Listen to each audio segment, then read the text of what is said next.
Clip number 565। इस clip में आप कुरान पाक की सूरह यूसुफ की आयत नंबर 36 की तिलावत, तर्जमा और तफसीर कुरान सिरातुल जिनान समात फरमाएंगे। बिस्मिल्लाहिर्रहमानिर्रहीम। अल्लाह के नाम से शुरू जो निहायत मेहरबान रहमत वाला है।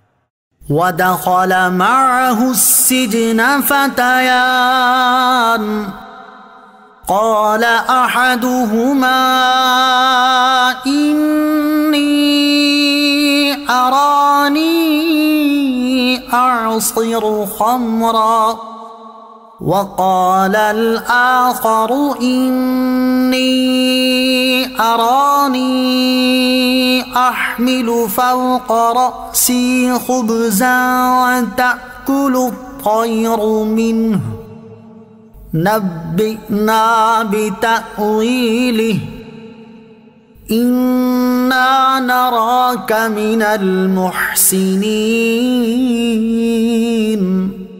तर्जमा। और यूसुफ के साथ कैद खाने में 2 जवान भी दाखिल हुए। उनमें से एक ने कहा, मैंने ख्वाब में देखा है कि मैं शराब कशीद कर रहा हूं, और दूसरे ने कहा, मैंने ख्वाब देखा कि मैं अपने सर पर कुछ रोटियां उठाए हुए हूं जिनमें से परिंदे खा रहे हैं। ऐ यूसुफ, आप हमें इसकी ताबीर बताइए, बेशक हम आपको नेक आदमी देखते हैं। वदखल मअहु अस्सिजन फतयान। और यूसुफ के साथ कैद खाने में 2 जवान भी दाखिल हुए। तफसीर सिरातुल जिनान में है, इन 2 जवानों में से एक तो मिस्र के शाह आजम वलीद बिन नज़दान अमलीकी के बावर्ची खाने का इंचार्ज था, और दूसरा उसका साकी। इन दोनों पर यह इल्जाम था कि इन्होंने बादशाह को जहर देना चाहा, और इस जुर्म में दोनों कैद कर दिए गए। हजरत यूसुफ अलैहिस्सलाम जब कैद खाने में दाखिल हुए तो आपने अपने इल्म का इजहार शुरू कर दिया और फरमाया कि मैं ख्वाबों की ताबीर का इल्म रखता हूँ। इन 2 जवानों में से जो बादशाह का साकी था, उसने कहा कि मैंने ख्वाब में देखा है कि मैं एक बाग में हूँ और वहां एक अंगूर की बैल में 3 खोशे लगे हुए हैं। बादशाह का कासा मेरे हाथ में है और मैंने उन अंगूरों का रस निचोड़ कर बादशाह को पिलाया तो उसने पी लिया। दूसरा यानी किचन का इंचार्ज बोला, मैंने ख्वाब देखा कि मैं बादशाह के किचन में अपने सर पर कुछ रोटियां उठाए हुए हूं जिनमें से परिंदे खा रहे हैं। ऐ यूसुफ अलैहिस्सलाम, आप हमें इसकी ताबीर बताएं, बेशक हम आपको नेक लोगों में से देख रहे हैं कि आप दिन में रोजादार रहते हैं, सारी रात नमाज में गुजारते हैं, जब कोई जेल में बीमार होता है तो उसकी इयादत करते हैं और उसकी खबर गिरी रखते हैं, जब किसी पर तंगी होती है तो उसके लिए कशाइश की राह निकालते हैं। हजरत यूसुफ अलैहिस्सलाम ने इन्हें ताबीर बताने से पहले अपने मौजज़े का इजहार और तौहीद की दावत शुरू कर दी और ये जाहिर फरमा दिया कि इल्म में आपका दर्जा उससे ज्यादा है जितना वो लोग आपके बारे में समझते हैं, क्योंकि इल्म ताबीर ज़न पर मबनी है। इसलिए आपने चाहा कि इन्हें जाहिर फरमा दें कि आप गैब की यकीनी खबरें देने पर कुदरत रखते हैं और इससे मखलूक आजिज है। जिसे अल्लाह ताला ने गैबी उलूम अता फरमाए हों, उसके नजदीक ख्वाब की ताबीर क्या बड़ी बात है। इस वक्त मौजज़े का इजहार आपने इसलिए फरमाया कि आप जानते थे कि इन दोनों में एक अनकरीब सूली दिया जाएगा, इसलिए आपने चाहा कि उसको कुफ्र से निकाल कर इस्लाम में दाखिल करें और जहन्नम से बचा दें। इससे मालूम हुआ कि अगर आलिम अपनी इल्मी मंजिलत का इसलिए इजहार करे कि लोग उससे नफा उठाएं तो ये जायज है। सुभान अल्लाह। हजरत यूसुफ अलैहिस्सलाम का जेल की तंगो तकलीफ दे जिंदगी में भी किस कदर प्यारा और दिल नवाज किरदार है।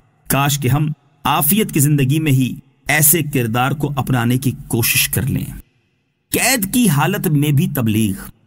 ताजदार रिसालत सल्लल्लाहु अलैहि वसल्लम की उम्मत के अकाबिर औलिया किराम भी जहां आफियत की हालत में दीन की तबलीग का फरीजा सर अंजाम देते रहे, वहीं कैदो बंद की सऊबतों में भी उन्होंने अपने कौल और अमल के जरिए तबलीग दीन के सिलसिले को जारी और सारी रखा, जिनमें एक बहुत बड़ा और अजीम नाम सैयदना मुजद्दिद अल्फसानी रहमतुल्लाहि तआला अलैह का है। जब अकबर बादशाह ने मुल्हिदीन और बेदीनों के जरिए एक नया दीन यानी दीन अकबरी इजाद किया तो हजरत मुजद्दिद अल्फसानी रहमतुल्लाहि तआला अलैह ने मुल्क के तूल अर्ज में दीन अकबरी के खिलाफ और दीन इस्लाम के दिफा में मकतूबात और मुरीदीन की जमात के जरिए अपनी तबलीगी कोशिशों को आम कर दिया। फिर जब अकबर बादशाह मर गया और उसके बाद जहांगीर ने सल्तनत की जिम्मे कार संभाली تو اس نے اپنی حکومت مضبوط کرنے کے بعد حضرت مجدد الف ثانی رحمت اللہ تعالی علیہ کو اپنے دربار میں بلایا اور تعدیب کرنے، تہذیب سکھانے اور دربار شاہی کی تعظیم نہ کرنے کو بہانہ بنا کر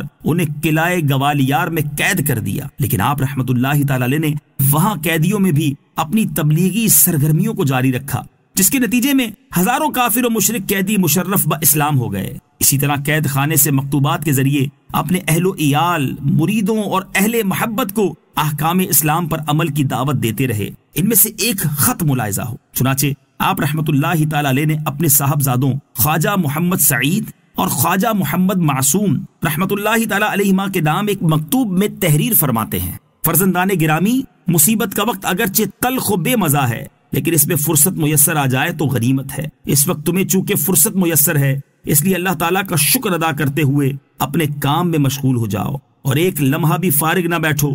3 باتوں میں سے ہر ایک کی پابندی ضرور ہونی چاہیے۔ نمبر 1 قرآن پاک کی تلاوت، نمبر 2 لمبی قراءت کے ساتھ نماز، نمبر 3 کلمہ لا الہ الا اللہ کی تکرار۔ کلمہ لا کے ساتھ نفس کے خود ساختہ خداؤں کی نفی کریں، اپنی مرادوں اور مقصدوں کی بھی نفی کریں۔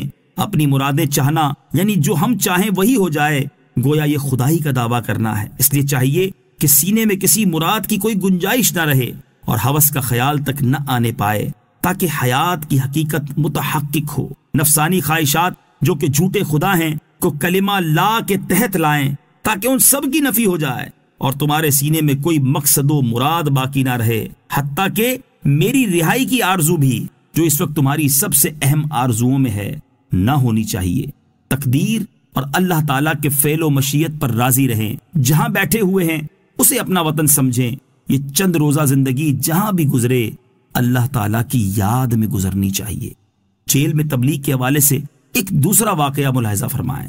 چنانچہ امام اعظم رضی اللہ تعالیٰ عنہ پر نگہبانوں میں سے ایک شخص حسن بن قحطبہ نے امام اعظم رضی اللہ تعالیٰ عنہ سے عرض کی: میرا کام آپ سے مخفی نہیں ہے، کیا میری توبہ قبول ہو سکتی ہے؟ آپ نے فرمایا: اگر تم اللہ تعالیٰ کی بارگاہ میں اپنے کیے پر نادم ہو اور جب تجھے کسی مسلمان کو قتل کرنے اور خود قتل ہونے میں اختیار دیا جائے تو تم اسے قتل کرنے پر اپنے قتل ہونے کو ترجیح دو اور اللہ تعالیٰ سے پختہ ارادہ کرو کہ آئندہ تم کسی مسلمان کو قتل نہیں کرو گے اور تم نے اس عہد کو پورا کر لیا تو سمجھ لینا کہ تیری توبہ قبول ہو گئی ہے۔